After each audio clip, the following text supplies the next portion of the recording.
now till after they've been sheared and taken off them. They'll all pick their mothers up. We've gone home from shearing. In Wales, mate. We're in Wales, and that's what we've got to get used to. Soft, can I touch her as well? No, you can't. But you have to shear them. It's a total loss. Yeah. So the beet trials. This is the no spray one. See that now being pulled back in. You can see that it's taking weight off this pad, putting it back onto the back.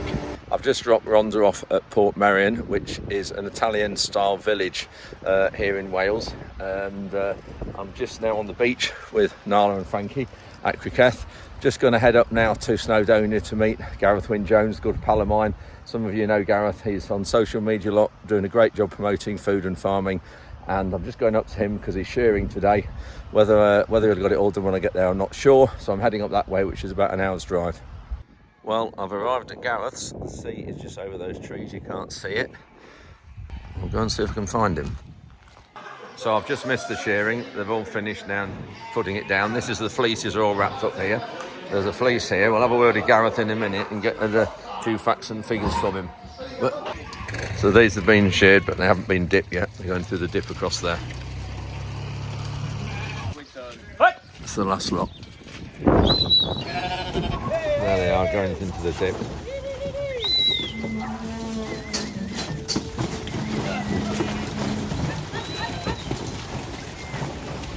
We'll have a word with Gareth in a minute, but it's for all might. Inbyland. So they're going back to the inby. Go to the ewes and lambs into the inbyland. into the where? Inby, so it's like between the mountain and the lowland. Oh yeah. And then they'll be able to pick up their lambs then. Right, They brilliant. need to settle before going into the mountain. And then Yeah. Right, we're just heading up there now. What are we doing? Taking the sheared ewes Yeah, and the ones that have been dipped back up to the mountain. right up there. Yeah. Brilliant. Right, let's crack on. I've got Gareth's cousin here, and you were just saying about the last year for silage and hay and stuff. Yeah, with the drought, all these fields are all yellow and Yeah. very little crops. Very little crops. Crikey. And you kept the cattle out longer. Longer, and they went out a little bit earlier this year. And you managed to just scrape through, Just scrape through, without yeah. buying it in. Yes.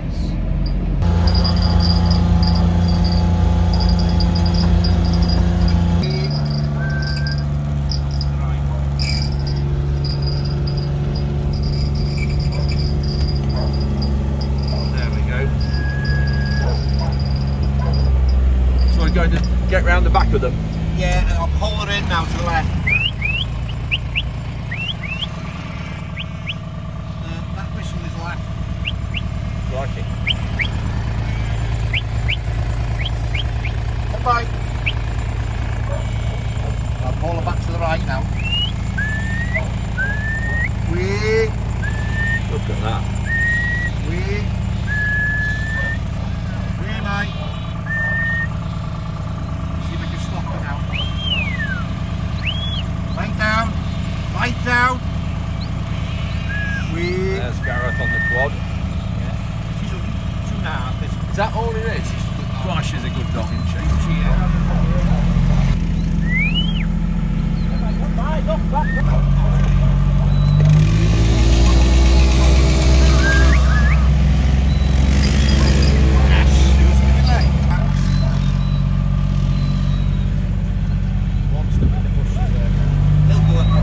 You want them right up to the top? Yeah, up to the top.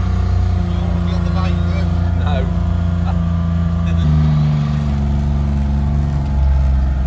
Which part of the country are you from? From Lincolnshire. Flat. It's fairly flat, but we've Big got the walls. mountains. It's not as hilly as this, but we've But it's got the not walls. stony neither. No, well, one of the lap farms is only 8 inches of soil, and then it's into pure limestone. So you can't plough into limestone and nothing. No, no, it's no. manageable. Yeah, that's right. Vastly See that gap down there? There's a hole in the wall there. The sheep have just done that. We'll pass it in a minute. I'll All take right. the next one. Brilliant, thank you. Sheep on the here. Yeah. When will they? How long will they stay here? Well, maybe tomorrow or the day after. Yeah. It's just stay here now till after they've been sheared and taken off them. They'll all pick their mothers up. Yeah. They just get their mothers sent and they'll all get back and pair her. Because they're all sort of hefted onto this. This is not a mountain. This is a free. Oh, is They'll it? go- this is the midway, and then Yeah. they're going up onto the mountain then. Right. sheared well as well. We like.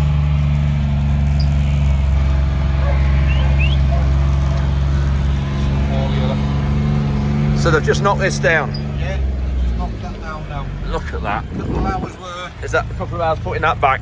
2 hours, yeah. Yeah. Hour and a half maybe. Got Gareth here, and it's raining outside yet again. Everybody's gone home from shearing. We're in Gareth. Wales, mate. We're in Wales, and that's what we've got to get used to. We've got a fleece here, and I must say, it's really oily, isn't it? But that's how they keep dry. Yeah, well, you know, that lanoline's fantastic. Yeah. I love this time of year, you know, because my hands, the only time of year my hands are soft and I'm allowed to touch the wife. Brilliant. Well, hang on a minute then. If I make my hands soft, can I touch her as well? No, you can't! You can't afford that. So, looking at all these fleeces here, how many fleeces are in one of these packs? Oh, there's about These bales? 30 to 45 in each of these. Right, and the cost of this, I know it's not a very lucrative job, is it? But you have to shear them. It's a total loss. Yeah. Total loss. So we spend about £5,000 to shear all our sheep, and if we're lucky, we'll get £2,500 back. Crikey, so you're losing £2,500, but you have to shear them. Simple as that. Well, the animal's health is really important, but as well, we're trying to look at ways to utilise it, mate. You know, I've been using this on my vegetable plot, and now I'm working with Edwards Agricultural Supplies, and we're going to be soaking this in seaweed. Right. And it's going to be patent, and it's going to be something called sea fleece. So going forward, hopefully, you know, both of them are really good carbon stores. Yeah. And we can use it as a mulch, you know, or in people's gardens, around their roses, whatever they want to do. We just have to use more wool wherever we can, because it is an incredible product. And absolutely, you know, it's frustrating for us as farmers that we know every year we're shearing it and we're losing money. And you know, 20, 30 years ago, you'd be shearing this, it would pay your mortgage. Yeah. You know, it would pay the rent. Is that how long ago it was since when it was worth something? Yeah. You know, it's dropped and it's dropping. And, you know, we can't blame the British Wool Board. We have to blame society and us ourselves for not wearing it, you know, and we have to look for ways that we can utilise it. Well, there's all synthetic products come out, isn't it, for house insulation and all things like that. Exactly, exactly. You know, I'm wearing something that's not wool, but, you know, I've got a load of woolen jumpers and they're great, but it's utilising it and adding value to it as an industry. We all need to look at ways, if it's insulation, if it's in, you know, carpets, if it's on our gardens or in our farms. It's a great product. It's a great product. So where is this going to? So this will go to Bulkin, a farm on Anglesey, and it'll go through the British Wool Board, and we'll use as much of this as we possibly can to sell to Edwards as well, so we can try and get some of that. It's just unbelievable, isn't it? Yeah, incredible. So he can get that in his seaweed and get that into the market. We're just waiting for a few things to come through, but exciting times. And just lastly, Gareth, early on in this clip, I was showing dipping the sheep. Yeah. And that, again, for the mites and things, that has to be done? Well, we've been doing it, you know, for many, many years. We think once you've sheared the sheep, you know, you might have a little nick on it. Yeah, it's usually sunny and you have problems with maggots, but this time of year, it's not. It's really raining, but we dip them, and we tend to look at anything that's on them then, you know, like in a little cut, or any mites that are still there, or lice or scab, it's gone. You know, dipping is a great way, and we dip every single sheep that we've got, and then they're back up on the mountain, not tomorrow, on Wednesday. So we saw them going up halfway, for a start, and then the rest of that will go further up onto the top on Wednesday, which would be great. So just on about the mites and things, obviously they live in the fleeces, don't they? And that's again why you always dip them after you've sheared them. Exactly. So there won't be any dip in that wool. No. You know, that sheep hasn't been dipped for 12 months yet. So it's important that we know that this is clean as well, to be selling on forward for other people. But there is a little bit of a storage time on that for a few other jobs. But cross fingers, mate. Absolutely. Thank you, Gareth. Had a great few hours here as always, and great to see you. Top man. See you soon. Just brought the dogs to Harlech Beach. Fantastic here. Huge beach. But there are a lot of jellyfish around.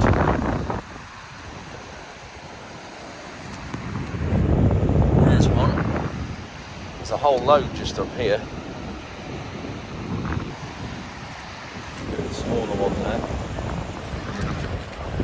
My hand. And then another one there. Small one. Another one in the water there. Come on, Nala.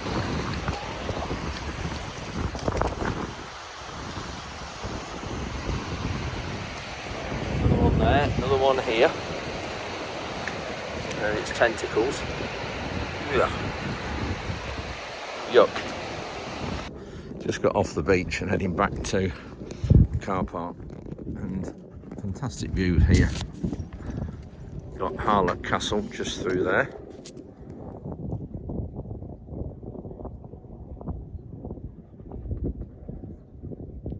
So thanks to Gareth and his family for spending some time with me, despite being really busy and shearing about 1,000 sheep. I think that's what they did in that day. So thank you for that. Really appreciated the time you had.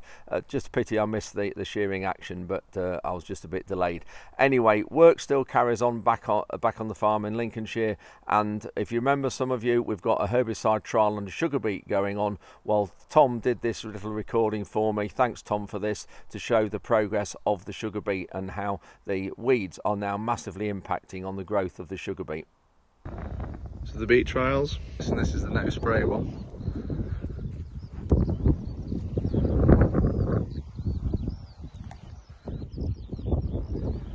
When you're actually looking at, here's one monster bit of beet at the end. The rest of it is either smothered out or not doing very good.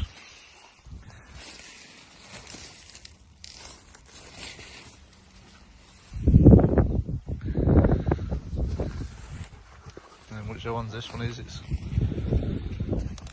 a few bits of cleaver in it, some grass weeds.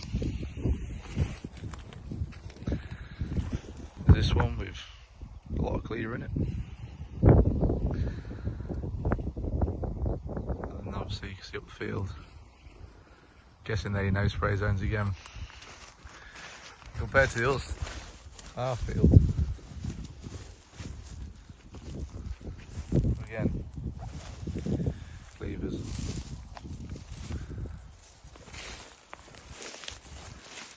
The odd bit of beet. There is bits, but not very good. This one's not being sprayed. There's some, not the other maybe, I don't know. Then we actually compare it to ours. Nothing half as bad as what these bits are.